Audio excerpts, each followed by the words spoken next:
In tonight's news edition, His Majesty the King discusses with the Belgian King bilateral ties and regional and international issues.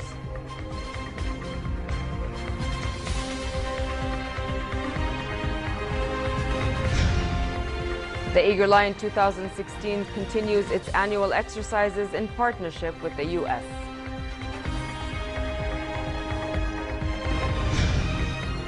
And the U.S. Secretary of State says the situation in Syria is deeply disturbing.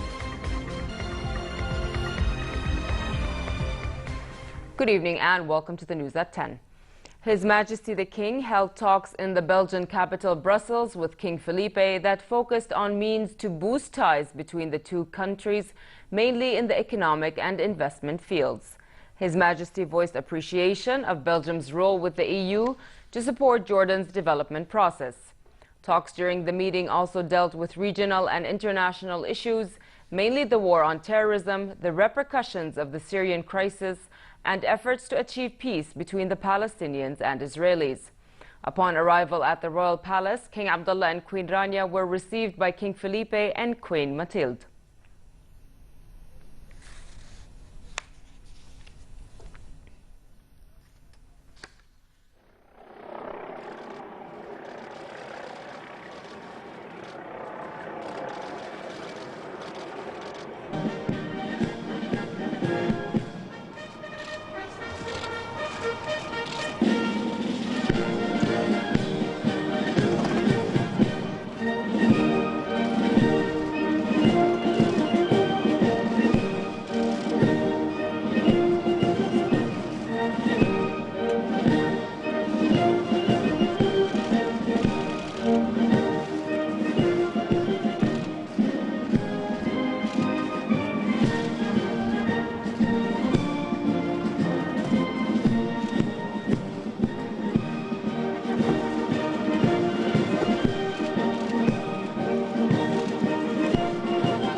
King Felipe bestowed upon their Majesties King Abdullah and Queen Rania the Order of Leopold, while His Majesty bestowed upon the Belgian monarch Al-Hussein bin Ali Medal and upon Queen Mathilde the Order of Al-Nahda of the First Class.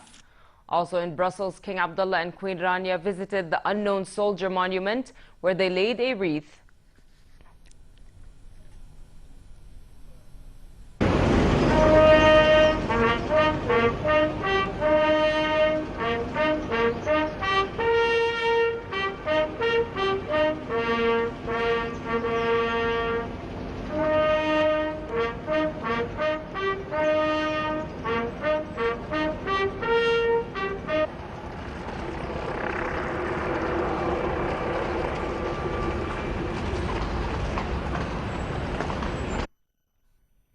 His Majesty also met with Belgian Prime Minister Charles Michel for talks on bilateral ties and the latest developments in the Middle East and the world. They discussed means to enhance the economic and investment opportunities in the two countries, as well as trade ties between them. Discussions also touched on challenges facing the Middle East and means to address them to preserve the security and stability of the region. During the meeting, an announcement was made to exempt Jordan from its military debts to Belgium in appreciation of the kingdom's role in preserving security and stability in the region and the world. His Majesty delivered a speech at Belgium's Leuven Catholic University in which he tackled issues of global terror and cooperation in security and law enforcement. Her Majesty Queen Rania, accompanied by Belgium's Queen Mathilde, visited the King Baudouin Foundation in Brussels. Geared towards improving living conditions and advocating for social justice, the foundation has tailored programs for facilitating the integration of migrants in Belgium. Her Majesty was briefed on the program's strategies and milestones since its founding in 2011 as a 4-year coaching program for gifted youth from disadvantaged socio-economic backgrounds. The initiative has focused on enhancing the skills and reinforcing the personal, social, and educational development of young people from migrant families in order to help them succeed at university and in their professional lives in Belgium. Her Majesty also met with the project's beneficiaries who shared their stories and aspirations with the Queen. My name is Alex. I'm from year 2. Deputizing for His Majesty the King, His Royal Highness Prince Faisal the Regent met with President of MEDEF, or the Movement of the Enterprises of France, Pierre Gattaz. Prince Faisal stressed Jordan's keenness to forge closer ties with France, mainly in the economic field. He also pointed to French investments in the kingdom that would reflect positively on both countries and people. Gattaz praised openness of the Jordanian economy to the world, and Gattaz is currently on a visit to the kingdom as the head of an economic delegation to take part in the Jordanian-French Business Council. The Eager Lion 2016 continues its annual exercises, which first started in 2011 and being conducted this year in partnership with the U.S. The exercises include border security, command and control, cyber defense, and battle space management. The training is to be held at Jordan Armed Forces Arab Army's training fields. Participants are from the Jordan Armed Forces, Arab Army, security bodies, ministries, governments, and non-governmental organizations, and the National Center for Security and Crisis Management.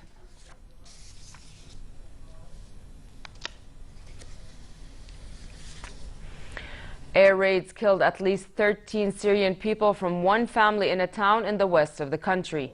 The British-based Syrian Observatory for Human Rights said the airstrikes hit the town of Rastan in Hims province and were part of a heavy bombardment in the area. We'll get more in this report.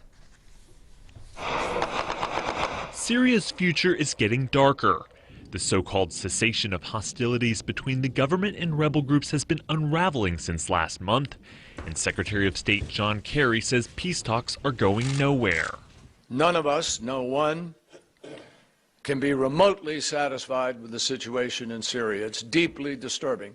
World powers meeting in Vienna have even failed to agree on a new date for the next round of peace talks, and now pessimism pervades. Allahu Akbar. The Syrian opposition says it will not return to talks without a full ceasefire.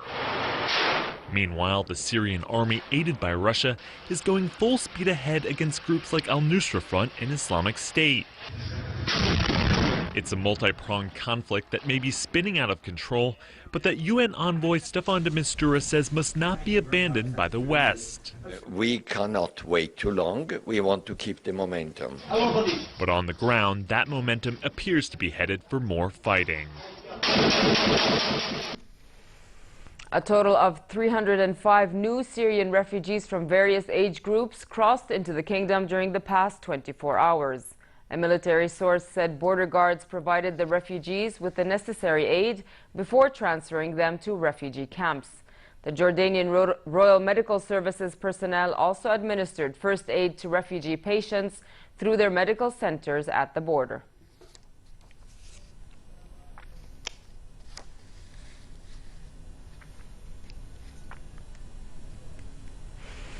Iraq's military entered the remote western town of Rutba in a fresh offensive against Daesh aimed at cutting off the terrorist supply route to neighboring Syria.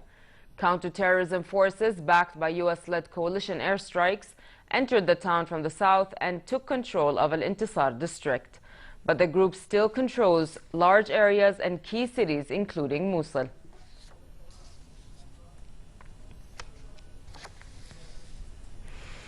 The Yemeni government suspended its participation in UN-sponsored peace talks in Kuwait and said it would only return if its opponents, the Houthis, committed to withdraw from cities they have seized since 2014 and hand over weapons.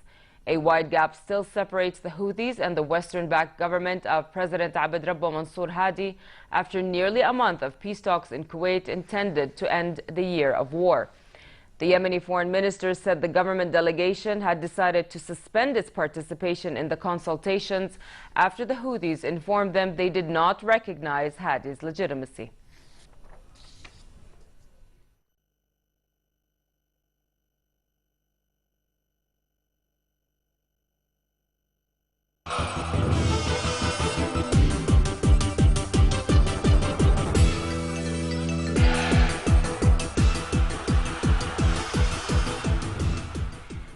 Guinness World Record authorities have traveled to Chile, where the country began its attempt at taking the title for the world's longest soccer match.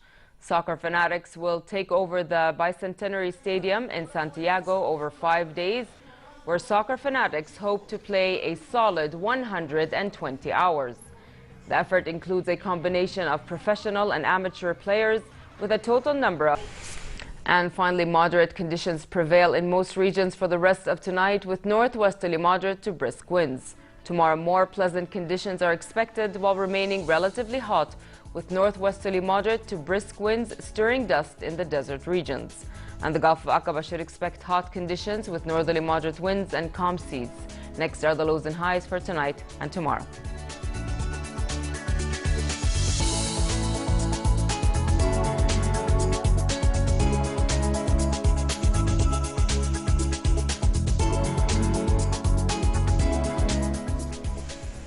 To end the news, here's a reminder of our top stories. His Majesty the King discusses with the Belgian King bilateral ties and regional and international issues.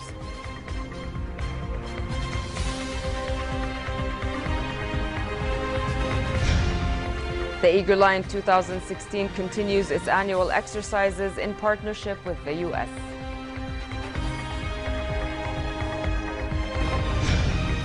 And the U.S. Secretary of State says the situation in Syria is deeply disturbing. With that, we come to the end of tonight's news. I'm Nancy Khair. Thank you for watching and have a good night.